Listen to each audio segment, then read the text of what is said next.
Free stuff is awesome, but free stuff to spice up the bedroom is even better.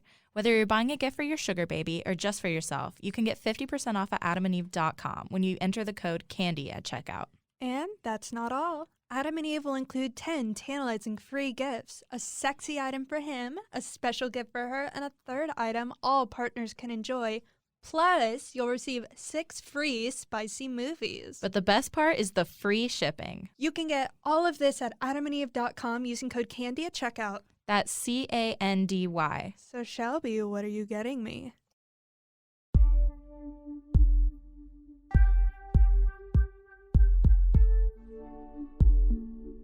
Candy Girl Podcast. Fuck me, daddy. Hey, all you candy sluts and bubble buds. Welcome to another week's episode of Candy Girl. I'm your host, Shelby. And I'm your co-host, Emily. And Emily nailed that new intro. I'm very excited about that. I've been waiting to call you guys that for weeks.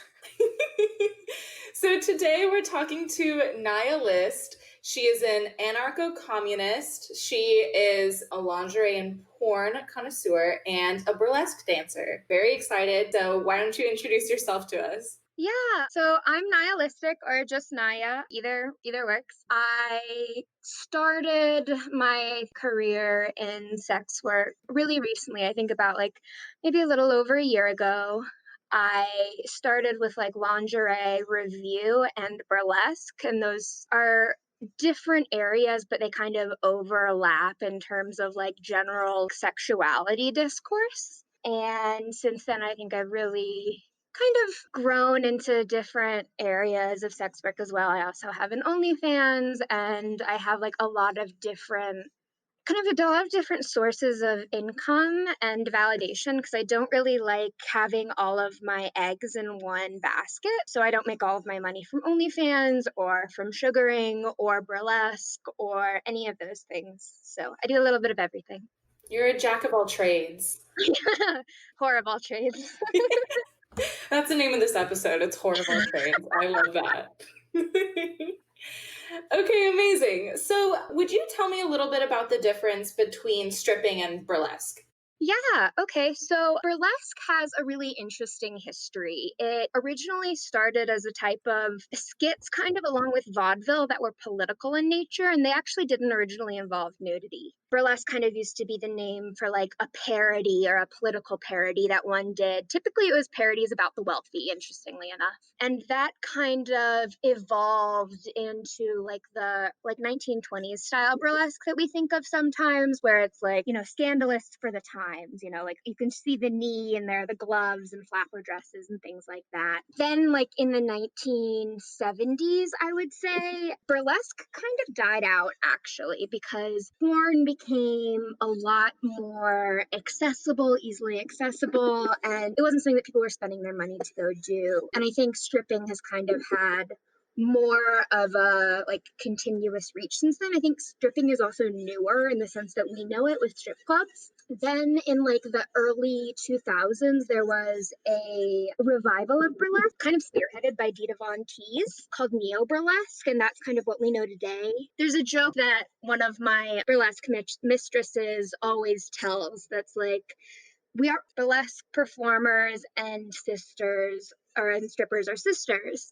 She's like, what's the difference between a stripper and a burlesque performer? And she says, well, strippers make money and burlesque performers make costumes. And that is kind of true. Another thing, burlesque is, at least in my area, burlesque is a very queer phenomenon. Most of the people in my audiences are gay men and older lesbians. I definitely have some straight men who come, and kind of it's more like a strip club experience, but it's kind of, I think sometimes when you go there for that, I think it's disappointing because there are different blue laws everywhere which dictate what you can wear for different zoning. And in Tennessee, for example, you're not allowed to show, your nipple or your asshole, and that's or genitals, and that's typical. But you also can't show anything under your boob. You can't show. You have to have a 4-inch wide thong. You have to you can't show your butt cheeks. You have to have a strap of elastic that goes under your butt cheeks so that those are censored. And in Asheville, where I am, we can't show nipples, asshole, genitals, or pubic hair of any sort. So it's slightly more risque, but I think burlesque is more akin to drag in some ways. That's how I got into it, actually. My younger sister is trans and she did drag for a long time, and the communities overlap because it's kind of like lesbians do burlesque and gay men do drag, although it's also a lot of trans women who do drag and men who do burlesque as well. But there's more of I feel like it's kind of sexual, but it's much more of a parody. It's very satirical. One of my acts, which I think I'm going to retire soon because people are much more hesitant of cops in general. So I think it's actually retired, which makes me really happy. But I used to have this act that started out with a sexy cop routine, and everyone's like, yeah, sexy cop. And then it ends with like NWA's Fuck the Police and Piggy Pasties. And I have another one. It's called Pussy King, and it's like a cowboy who like really likes eating pussy. So they're very like, you laugh a lot at a burlesque show. Like I bust a gut every time I go to a burlesque show. So this sexuality, I think, is kind of used to tell more of a story, but I also think that there are strippers who are able to tell more of a story with their routines than some burlesque performers. So they interlap, but I think they have slightly different audiences. Very interesting. I've never been to a burlesque show. In fact, I feel like the most exposure I've had to burlesque is that Christina Aguilera movie. So, or Yeah. like maybe Chicago the musical, but I feel like besides that, I honestly, it sounds like you know so much about the history of burlesque too.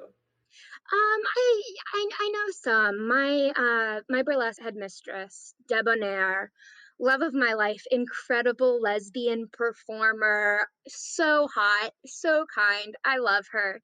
The way I started burlesque was I started with her burlesque academy, the Burlesque Academy of Asheville, and she has an entire week dedicated to the history of burlesque because it's really important that people like understand the history of the art form that they're participating in. That's really cool. Yeah. So you said you kind of got into sex work. Okay, well, you said you got into burlesque because your younger sister was doing drag. So how did you get into more of the sex work stuff that you do? I think honestly, a lot of it started when I set up my Instagram for my burlesque account. So even though like all of these different genres of sex works performing sexually in person and in the services they provide, I think are very different. I think a lot of our social media presence looks very similar because of the censorship that we face and wanting to appeal to algorithms. So if you looked at my Instagram account, it was initially just like photos of me in lingerie and boudoir photos. And whenever you set up an account like that, you're going to get a whole lot of messages from men, a bunch. And some of them are just really awful and vulgar, and some of them are scams. There's this one guy in New York who offered me like $30,000 to fuck him. And I'm like, first of all, I don't think that's real. Second of all, like I'm a lesbian, that's a hard limit for me. Also, this is really predatory, like there are all these things that made that particular thing completely uncomfortable for me. But some of the direct messages were really respectful and, asking for like Snapchat domination sessions or to purchase nudes. And so I started, like, I was open to that. It was a way to make money, and those were things that I enjoy doing. The domination, I think, is less. I don't actually, okay, this is funny. I don't actually interact with men that often outside of my job. I never really had any male friends growing up. I date women, and so I don't really interact with men outside of that area. And so I think a lot of people think that I like really hate men or something, or that it's some active thing, or like that I would support like the ideals of femdom, feminine domination. And so a lot of people, I think, come to me for domination because of that.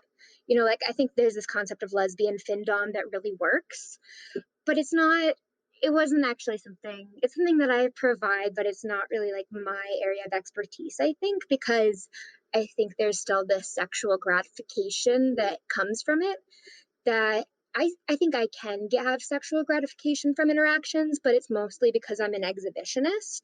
So it's not the dominating someone else, dominating a man doesn't do anything for me. But sending nudes of myself or videos of myself for money. I think that's really hot. I love that. And so I had these opportunities. I started getting regular customers. People started coming to me for it. I realized I was good at it. And so I started marketing it. And I think I have like this online persona of this kind of like sexual being that like just translates in a lot of ways. Like I don't put all of my money into OnlyFans for a lot of reasons. They also have a bunch of tax evasion shit going on. So they might be going bankrupt anyways.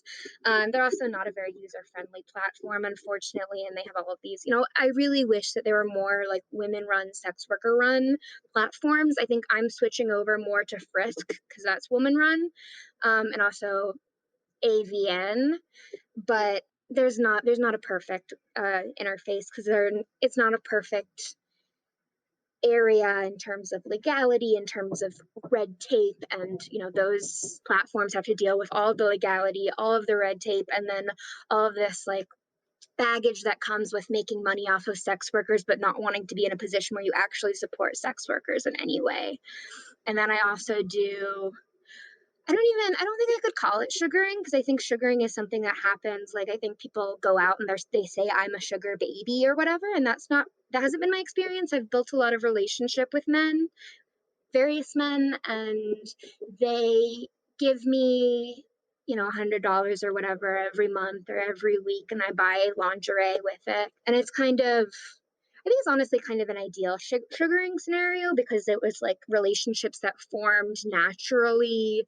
And I think we wanted the same things that are in sugaring, but it didn't. I think it feels more natural or more legitimate. I don't know if it is more natural or more legitimate. And then I do a lot of custom work, which I also really like. So, and then I also have burlesque, which right now there's not a whole lot of burlesque because I think that the thing that makes burlesque different from, say, camming or anything like that is that it's in person. And so once you put burlesque on the internet, people don't spend money, people don't watch it because the thrill is kind of interacting and it being an interactive thing that you go out to a bar, you get some drinks and you go see burlesque and you interact with the performers. And there's a thrill in like seeing like those like naked performers around you that burlesque hasn't really been able to do online. And also I don't enjoy doing burlesque online. I enjoy doing online sex work and burlesque, but the overlap isn't really there for me. So yeah, a lot of different genres, I think. Emily, do you have any questions? I have lots of questions. Shelby, you're on this dock with me. I know, but I always want to I want to do a smooth handoff so you know that you should ask some now. Do you have any questions? Yes. So, what I actually want to know about is a little bit off topic and I guess a little more fun. What are the dressing rooms at burlesque shows like? How do all the girls interact? Or I guess, how do all the people interact? Yeah, so it depends on the venue. I've never been in a dressing room that I was like, oh my God, this is a really nice dressing room. It's normally like we're in we perform out this one bar for like a peep show event, and we're pretty much in a supply closet backstage. And at my favorite bar in the entire fucking world, it's called the Auditorium in Asheville, North Carolina.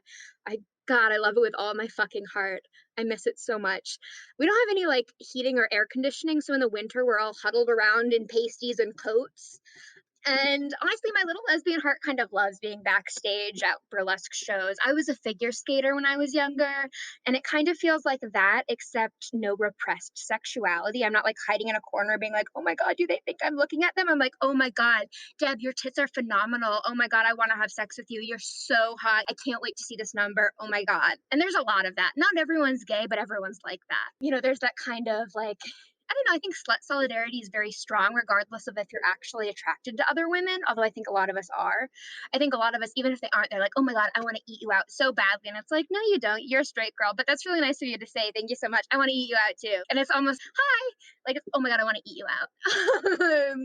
And it's also like, oh my God, we're like applying foundation to each other's asses or trying to help each other, like, put carpet tape behind our asshole to like put the merkin like fully on.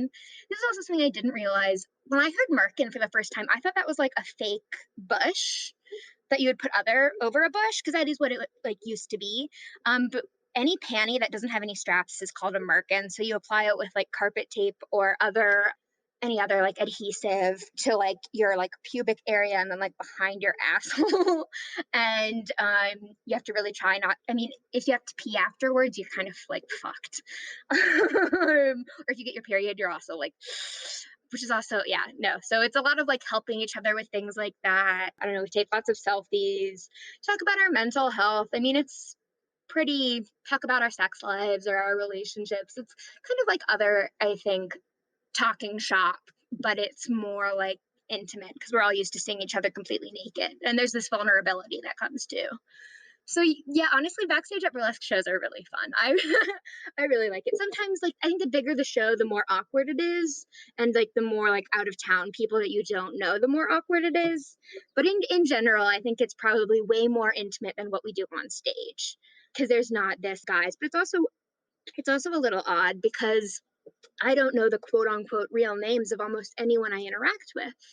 We all know each other's stage name, and so to some extent, we all know personas of each other, which I think is true in any setting. But I think it's more obviously true in a performance setting or in a sex work setting where you're hiding parts of your identity from the audience or from other people for protection. And I think that makes it there's like we're so intimate with each other, and yet there's so much I don't know. I don't know what your family calls you. I don't know where you go to school. Although, when you get to know people, you get to know them more. But it's definitely a kind of juxtaposition of some of the most extreme intimacy you can have, and also lack of like complete like basic knowledge that most people like that met you at a coffee shop would learn. I love that. It sounds exactly how I imagine. Yeah, exactly how I imagined. Yeah. What is the most challenging thing about performing? Honestly, it's the anxiety beforehand, without a doubt. The like 5 hours before a performance are so stressful. Like, I have awful stomach acid. I'm so anxious that I'm going to have left something, like some part of my costume. And if you've left part of your costume in a burlesque routine, it can change your act from being hilarious to not funny or scandalous to illegal. So there's so much kind of like pressure, like, oh my God, did I forget my like underwear? Did I forget my pasties? Did I forget my prop? Does my makeup look awful? Do I like the way I look today? Are my pubes going to be visible to the audience? And if so, am I willing to take a $500 fine? To all the like, what about choreography? Like, am I going to forget my choreography? Like, am I going to be late? Just general, I think, nerves that are, I think, to some extent made more extreme because you're naked, but not necessarily because of the anxiety around being naked, but the anxiety around being naked in a way that is attractive and legal in that setting. And that's without a doubt the worst part of it. Whereas like when I do content creation in my room, I have as many takes as I can do, and I get to choose to do it whenever I want to. I'll be like watching a TV show and I'll be like, I'm going to take some sexy fucking nudes for OnlyFans. And this is kind of like you have like a clock counting down until you're going to be doing this thing in front of this group of people. Sometimes I also get a little anxious that like someone I know and do not like is going to be in the audience, but I'm kind of like whatever about that. Mostly it's the nerves. So there was one thing that stood out to me when you said you're worried about, making something go from scandalous to illegal. Can you elaborate on that? Yeah, so it kind of goes like again with like the blue laws. The zoning for a strip club, the permits that a strip club has, is very different than the zoning that a bar has. And I perform in bars. Most burlesque is sometimes it's in theaters, but mostly it's in bars. That's under the Bureau of Guns and Alcohol regulation. So there are certain things that you're not allowed to do. Again, you're not allowed to show your nipples or any genitals or any pubic hair. And in theory, if you're caught, it's a $500 fine for each violation, even if your pasty accidentally falls off.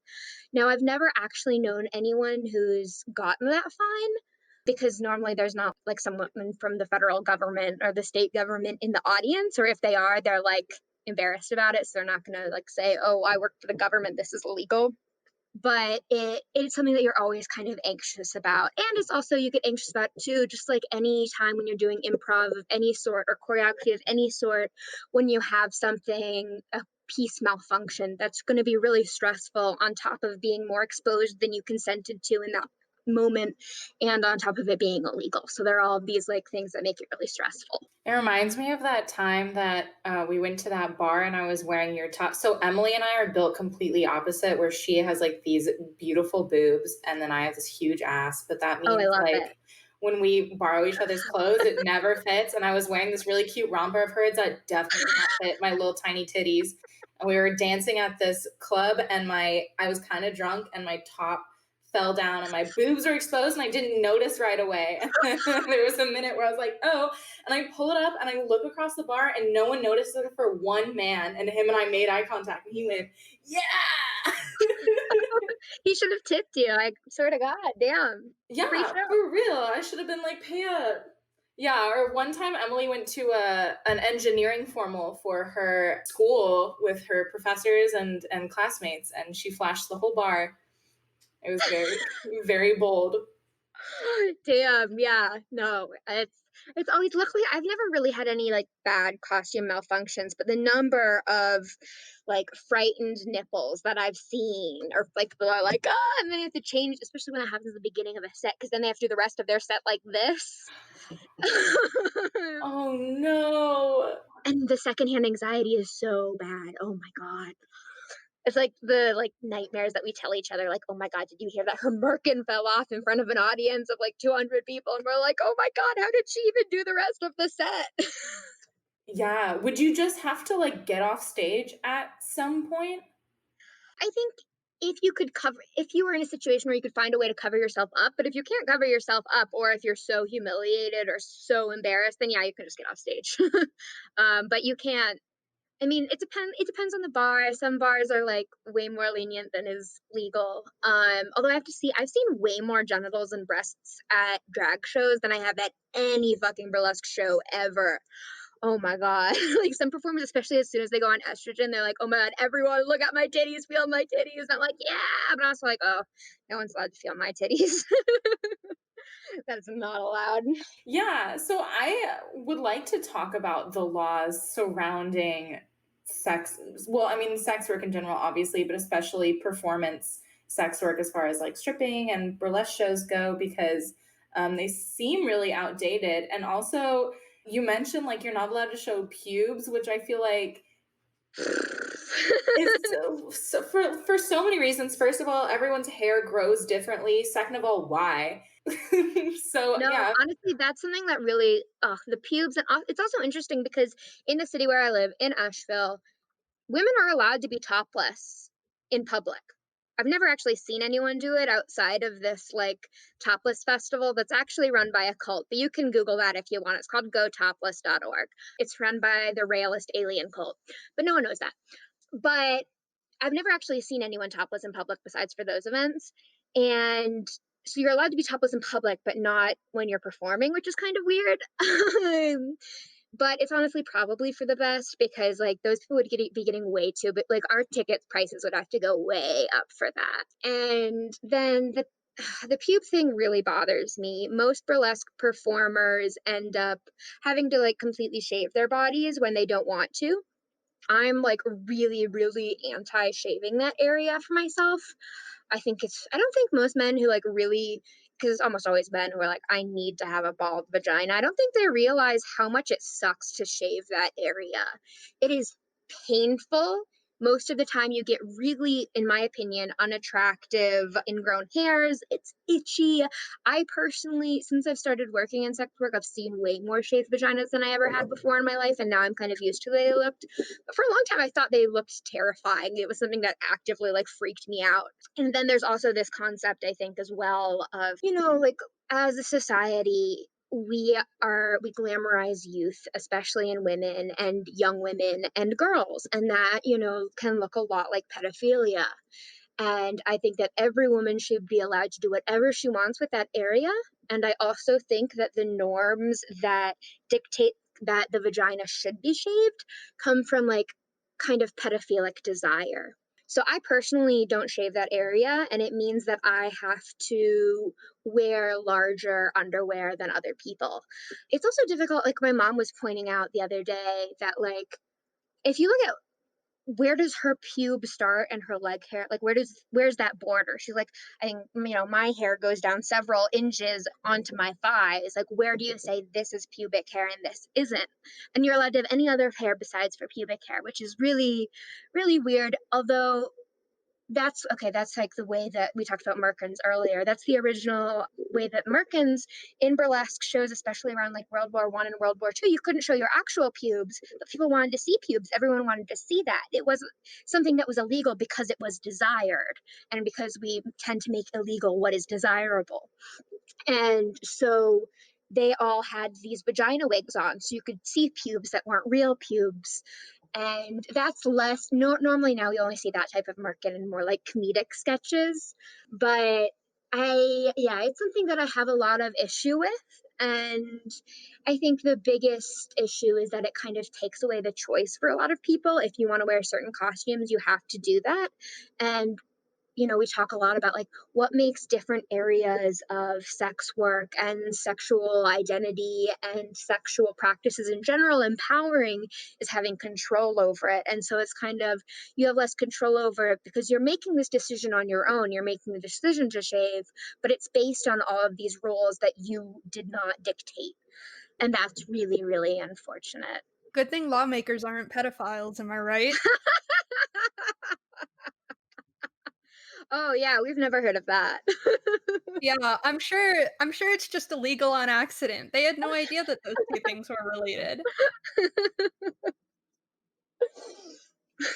So, one thing that you made a side comment about, or one thing that you mentioned that I wanted to elaborate more on. So, your mom is aware that you do sex work. Mm. Has she ever seen you perform?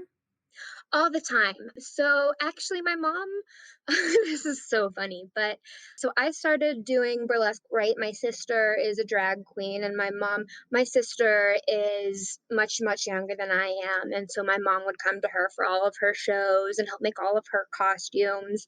And my mom and I go out. My mom and I are really close in general. We're like, she's one of my best friends in the entire world. We go out to bars together. We get drunk together. We get high together. We watch Trailer Park Boys together. We love each other.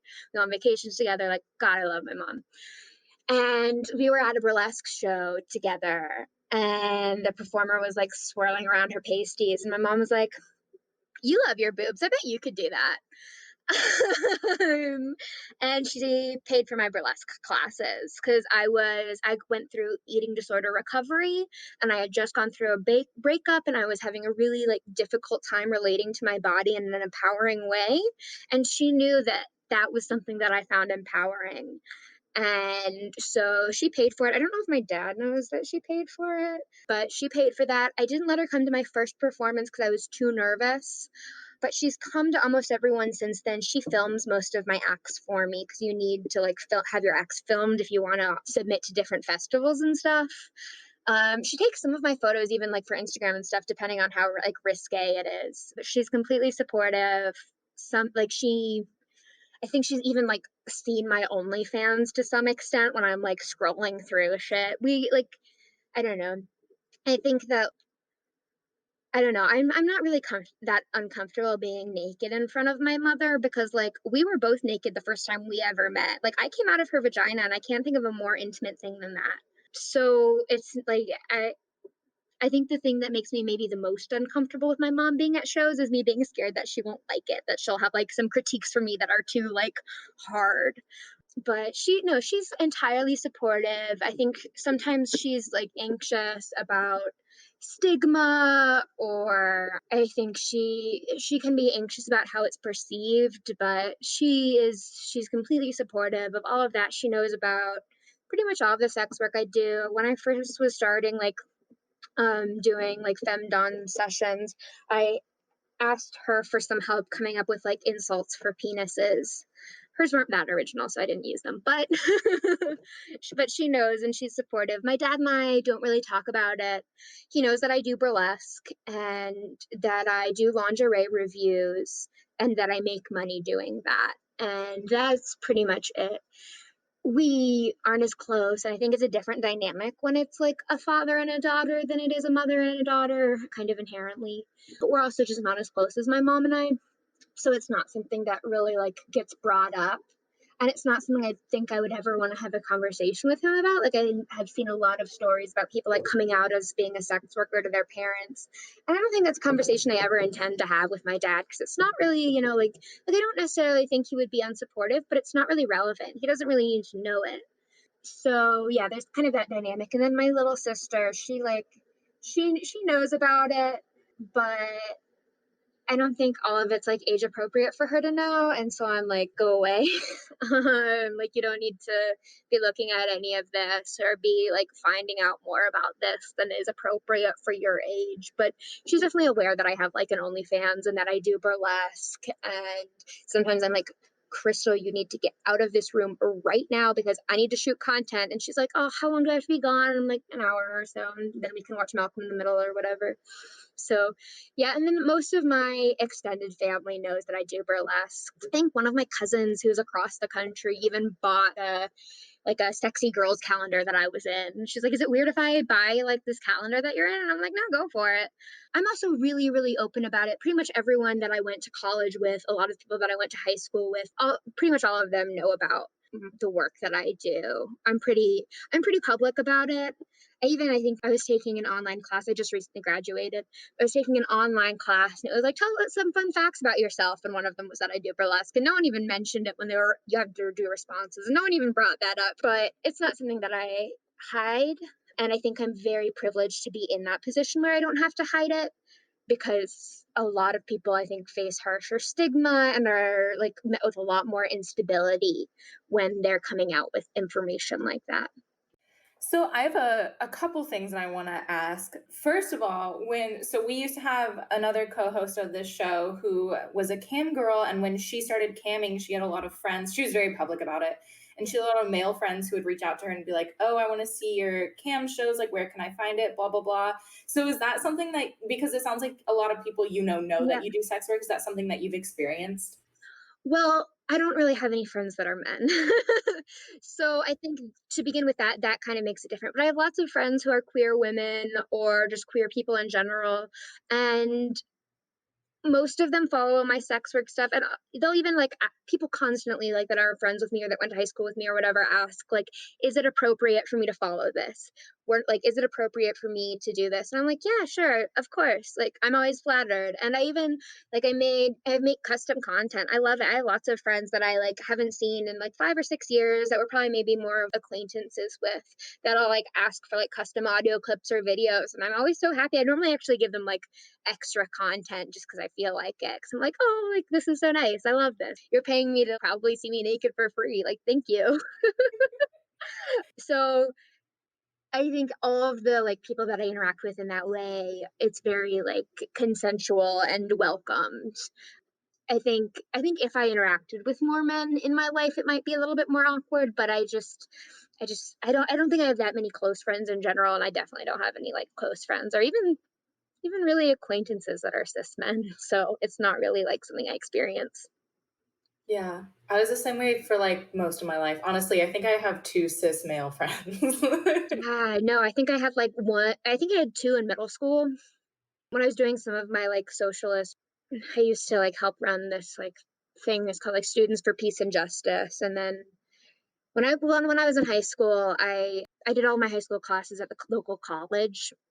And so when I was like 15, I started doing all of my college classes, and I also helped like run organizations at the local college. So I helped run Feminists Working on Revolutionary Democracy, which was so funny because I was like 15 and I was telling all of these like 18, like all these 18 and 19-year-olds thought I was so much older than them, which was always hilarious. But I think when I was doing that organizing, especially in like the Students for Peace and Justice, kind of anarcho socialist communist groups, I was typically the only femme person in that group. And that Not with the feminist group, that was very different. But I think I was kind of used to being the only girl in that area. And none of them really have much of a social media presence, so they don't really interact with that. But honestly, some of them probably could be awkward about it.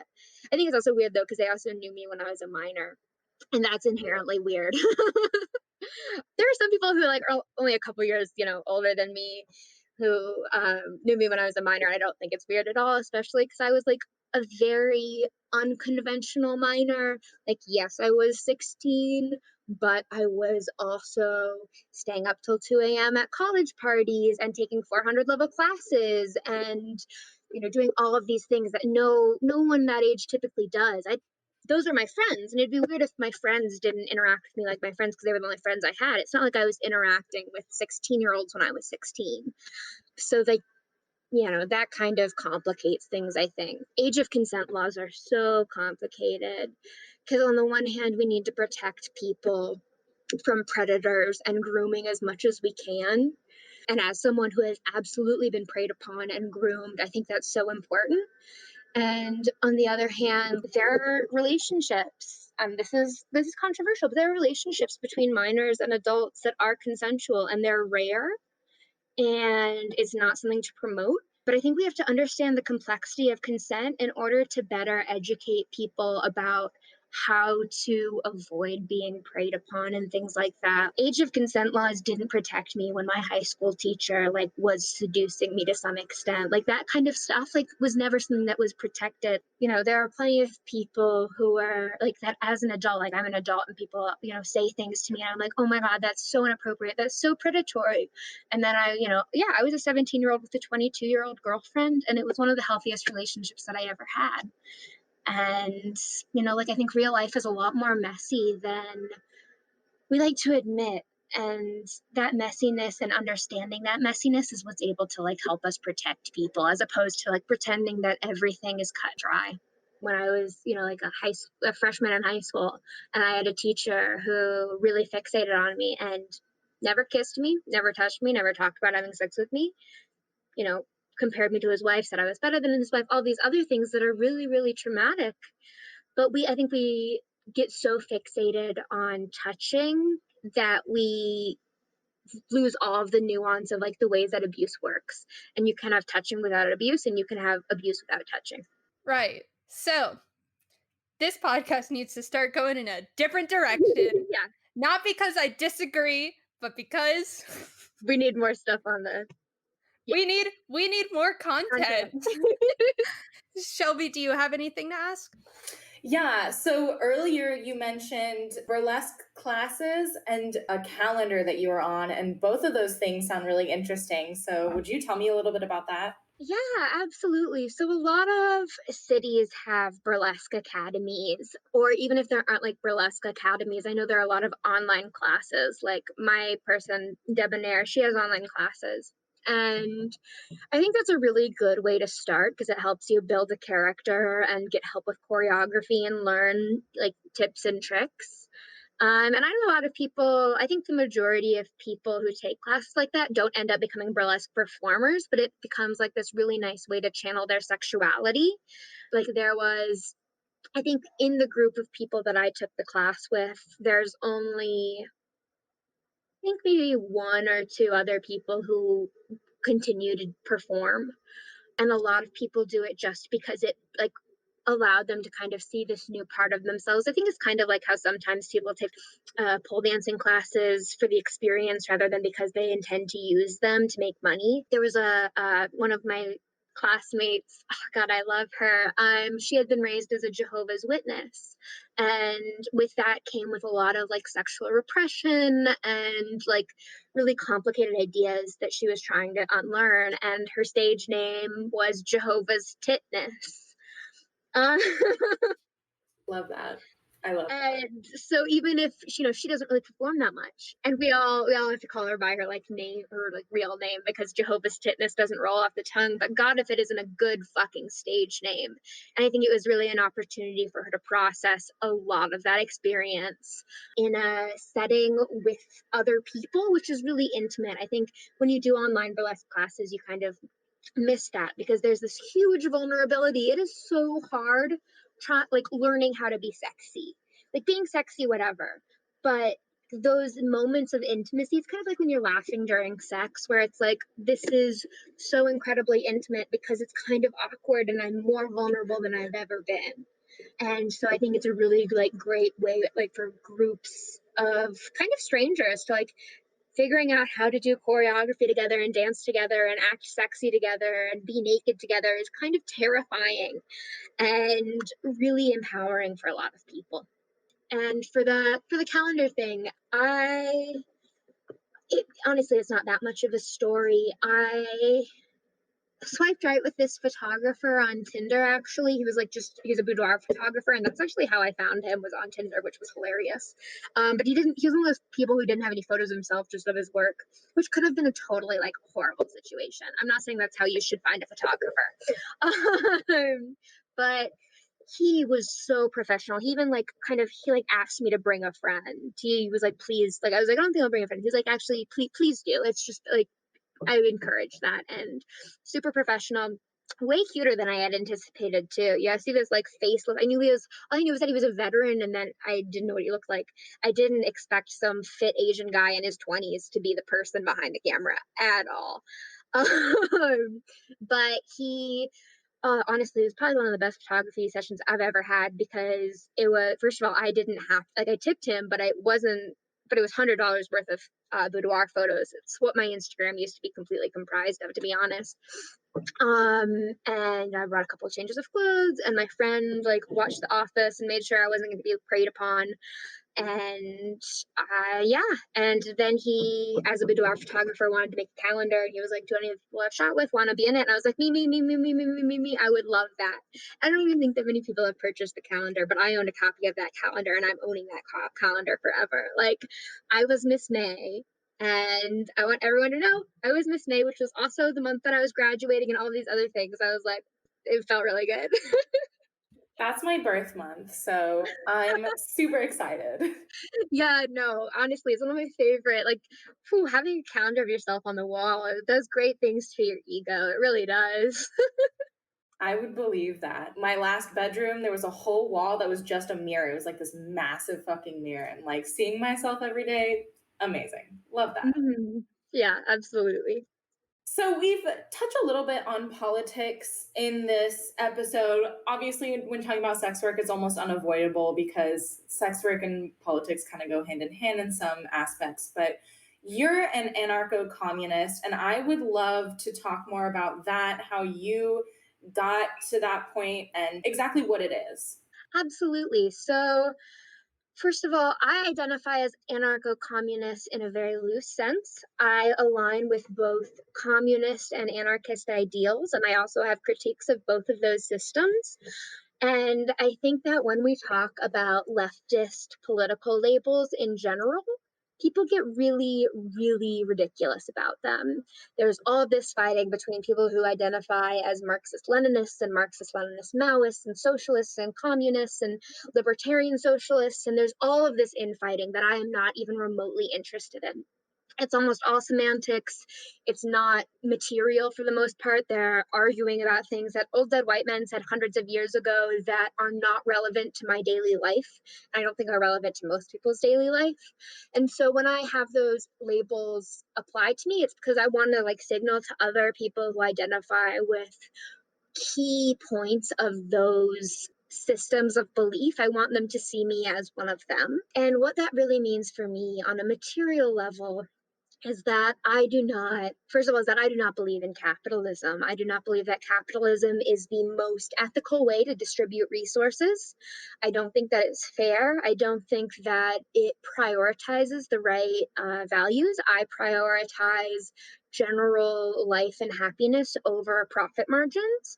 And so for me, that is a really strong point of contention, because the difference between a Democrat and a leftist is a million miles wider than the difference between a Democrat and a Republican.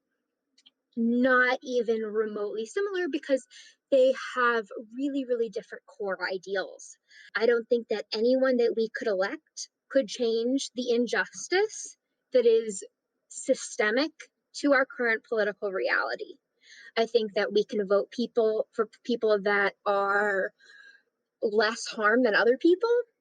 And I think that, that is your own choice, whether or not you do that. I think it can be a good thing to do that, but it's not where we're going to find our freedom.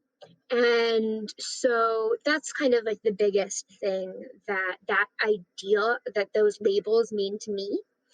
And I think that that system of leftist belief corresponds with sex work in a really, really real, material way. Like, I think people might not think, they're like, oh, well, sex work, that's interacting with capitalism, right? You are selling services for money. And it's like, yes, everything is serving services for money under capitalism. If you want to survive, you have to do that. But I think that what makes sex work really, really radical is that in a lot of situations, and this is not all, but in a lot of situations, the worker, I, have complete control over the means of production, me. And that is really powerful. It means that I don't necessarily have to exploit anyone in order to make money. And there are things I think we can do to make it more ethical. Like, I know a lot of sex workers buy their lingerie from fast fashion companies, which totally makes sense because it's cheap. Also something that I try to avoid when I have the privilege to do so, because if you have the ability to buy sex toys and lingerie and all of these other things in quote unquote ethical contexts without worker exploitation, whatever that means, then I think you can make money in a really, really ethical way. Which is funny, because I think a lot of people don't think of sex work as being even remotely ethical.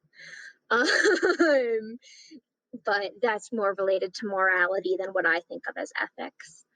And I think that is really powerful. And I think that the legal system and the way that the legal system interacts with sex workers is also really related to the way that I believe. In general, I don't believe in like super, super heavy, like government regulation, government to fix things. I'm kind of more of an anarchist in that sense. I think that as communities, it's best for us to like care for each other and support each other, and that government invasion of those spaces can really fuck it up and not give us the like protection that we need. And the government doesn't give a whole lot of protection to sex workers. It doesn't. In fact, it actively harms them. And so I honestly think that my slut solidarity has probably meant more than the solidarity I had with other leftists, because it was material. My solidarity with other leftists, we were talking about theory. And my solidarity with other sex workers, we're talking about our lives. And I think that lots of people who are leftists, their material reality is completely related to that too. But I'm talking about being in like upper middle class settings, in colleges, in the quote unquote ivory tower, talking about Marx. I think the solidarity I felt with those people was not even remotely similar to the solidarity that I feel with other sex workers who fall in a variety of political allegiances, because it was based on like active persecution and active caring for each other in a community that the rest of the world doesn't necessarily support. And so I think that was really, really powerful. That was really well said. Thanks. Yeah, I think you tied that in beautifully. Sorry, my roommate's cat is in my room right now. No worries. I've been really anxious. My neighbors have a donkey, and right before we started, the donkey was braying really loudly, and I'm like, oh my God, there's going to be a donkey in the background of this entire episode. And I was really stressed.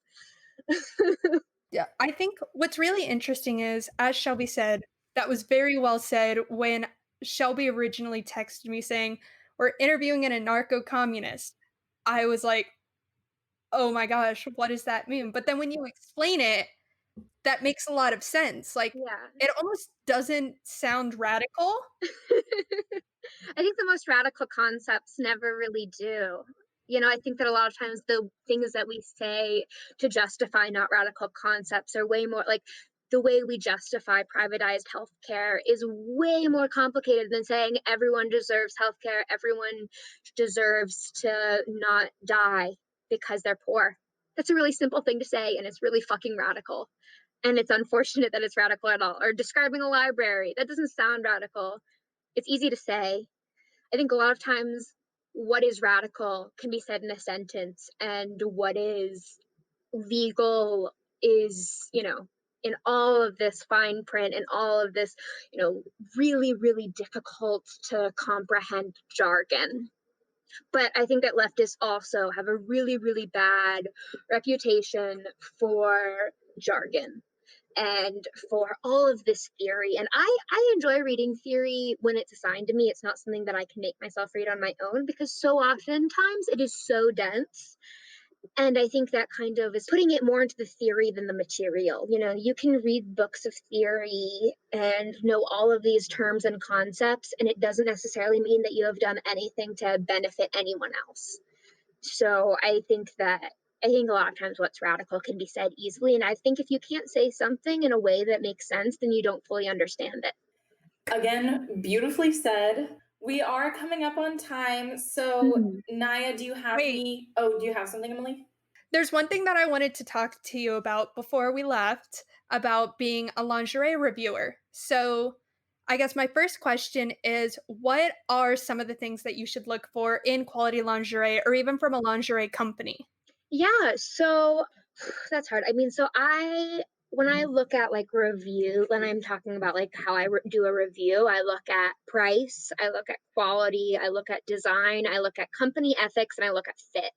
And I would say that a lot of really cheap lingerie, you get what you pay for. But I think what people don't realize is that something like Victoria's Secret, which is considered, I don't know, fancy for people who don't know a lot about lingerie and really like looked down upon by people in the quote unquote lingerie community, is that if you spent maybe $15 more on your lingerie, you could get really high quality, ethically made stuff.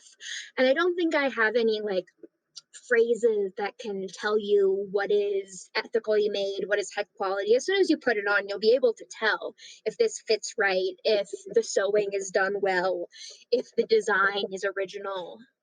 But I would say that there are some brands that I think are really outstanding. I think that Playful Promises, they have a lot of lines, including their Betty Page lingerie line. And Playful Promises is a really low price mark for their quality. They're high quality. They're not much more expensive than Victoria's Secret or something you would splurge on at the mall. Also, Oi Serrana, they have really unique designs that are like really good for, I think, lingerie for people who are like maybe thinking about like kind of more hippie stuff, honestly. Like they have lots of flower print stuff that's really gorgeous. I think Dita Von Teese lingerie has really good price point for their quality. And I think in general, something that when I was first interested in lingerie in a way that wasn't like serious about collecting or reviewing or anything like that, I bought a lot of cheap lingerie. And if I was going to buy that much lingerie, if I had used that money to buy like, I could have bought 2 sets of really nice stuff instead of a bunch of crap. And even now I'm like, oh my God, that's such a good sale. But if I don't love it, I don't buy it. I only buy things that like I save up my money. And not everyone has the privilege to save up their money. But if I'm going to be saving up my money for something like lingerie, I know that it's better to like wait $50 more and get what I love, and that's more sustainable than saving $50 on a piece that I don't really like the way it looks. I don't really like the way it fits. I don't really like the ethics behind what it was made for, that kind of stuff. So, one of our patrons wanted to know, what's your stance on Amazon lingerie? So it's complicated. I think that obviously Amazon is bad. We all know Amazon is bad. Amazon's really bad. They're awful. And if that is the budget you have, then I don't think that there's anything to be ashamed of in buying Amazon lingerie. I know a lot of sex workers who buy a lot of lingerie from Amazon and from Shein. And if that's what you need to do, I think you should do it. But I also think that it's not the highest quality. And if you have the money to buy from someone who makes their lingerie handmade or from a smaller business, I mean, I think that's obviously ideal. But I'm not going to bash anyone who buys their lingerie off of Amazon. I'm not, because I think oftentimes, like, there are all of these people who are like anti-fast fashion to the extent that they shame anyone who doesn't have the budget to buy bigger pieces or more expensive pieces. When in reality, if that's your budget, I think there are a lot of people who buy Amazon lingerie and wear the fucking hell out of it. And then there are a lot of people who spend a lot of money on like custom made sets and they never wear them. And the more sustainable thing in that situation is to buy the cheap lingerie that you wear all the time. Yeah. No, I don't have anything negative to say, honestly. But if you have a bigger budget, it'd probably make sense to spend money at a place that has better company ethics and it has better money for your budget because of higher quality. Very well spoken answer. Yeah, Naya, this episode has been so insightful. You had so much to say, and it was such good information. So we really appreciate you taking the time to talk to us. Is there anything else that you want to add before we go? I don't think so. I think we covered everything. This has been a lot of fun. I can't wait to listen to this podcast. Yeah, so my biggest, I think, social media platforms are Instagram and Twitter. On Instagram, I'm Naya, Nia.Lystic, Lystic. And on Twitter, I'm Nihilistic, Nia_Lystic. So go check Naya out on social media. If you want to find us, we're at Candy Girl Podcast on Instagram, at Candy Girl Pod on Twitter. But if you can't remember those handles, go to our website, candygirlpodcast.com, which we are super stoked about. Just came out with some new sticker designs. We think you guys are going to love them. And you can subscribe to our Patreon if you want to help support the podcast so we can bring you guys more stories from more sex workers like Naya. Naya, you were a great guest to have. Really appreciate you coming and talking to us today. And we will hear from you, Candy Sluts and Bubble Butts, next week.